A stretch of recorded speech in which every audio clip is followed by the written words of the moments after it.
ചില സമയത്ത് ഓറഞ്ചൊക്കെ വാങ്ങിച്ചാൽ നല്ല പുളിയായിരിക്കും അല്ലേ. അപ്പം അങ്ങനെ ഓറഞ്ചൊക്കെ വാങ്ങിച്ചിട്ട് പുളിയാവുന്ന സമയത്തോ അല്ലെങ്കിൽ ഓറഞ്ച് കഴിക്കാൻ മടിയുള്ളവരൊക്കെ ആണെന്നുണ്ടെങ്കിൽ ഇനി ഇതുപോലെ ഒന്ന് ഉണ്ടാക്കി കഴിച്ച് നോക്കൂ കേട്ടോ. അടിപൊളി ടേസ്റ്റാണ്, എല്ലാവർക്കും ഇഷ്ടമാവും.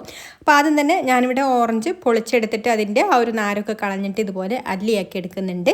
ഇനി നമുക്കിതൊന്ന് കട്ട് ചെയ്തെടുക്കാം. പിന്നെ കട്ട് ചെയ്തെടുക്കുമ്പോൾ ശ്രദ്ധിക്കേണ്ടത് ഓറഞ്ചിൻ്റെ അല്ലി ചതഞ്ഞു പോകരുത്. അപ്പോൾ നല്ല മുറിച്ചുള്ള കത്തി വെച്ചിട്ടുണ്ട് ഇതുപോലെ കട്ട് ചെയ്തെടുക്കാം. കട്ട് ചെയ്തെടുക്കുന്ന സമയത്ത് അതിൻ്റെ ആ ഒരു കുരു അങ്ങോട്ട് മാറ്റിയിട്ട് കട്ട് ചെയ്തെടുത്താൽ മതി കേട്ടോ. അപ്പോൾ ഇതുപോലെ കട്ട് ചെയ്തെടുത്തിട്ടുള്ള ഓറഞ്ചിൻ്റെ പീസസ് നമുക്കിതൊരു ബൗളിലേക്ക് ചേർത്ത് കൊടുക്കാം. ഇനി നമുക്കിതിലേക്ക് ഒരല്പം ഉപ്പിട്ട് കൊടുക്കാം. ഒരുപാടൊന്നും വേണ്ട കേട്ടോ. ഉപ്പ് ആ ഒരു പാകത്തിൽ അങ്ങ് ഇട്ട് കൊടുത്താൽ മതി. പുളിയുള്ള ഓറഞ്ചൊക്കെ ആണെന്നുണ്ടെങ്കിൽ ആ ഒരു മധുരം ഒന്ന് മുന്നിട്ട് നിൽക്കും ഈ ഒരു ഉപ്പിട്ട് കൊടുക്കുന്ന സമയത്ത്. അതുപോലെ തന്നെ 1 ടീസ്പൂൺ മല്ലിയില പൊടിയായിട്ട് അരിഞ്ഞതും പിന്നെ അല്പം എരിവിന് ആവശ്യത്തിനുള്ള മുളക് പൊടിയും ചേർത്ത് കൊടുക്കാം.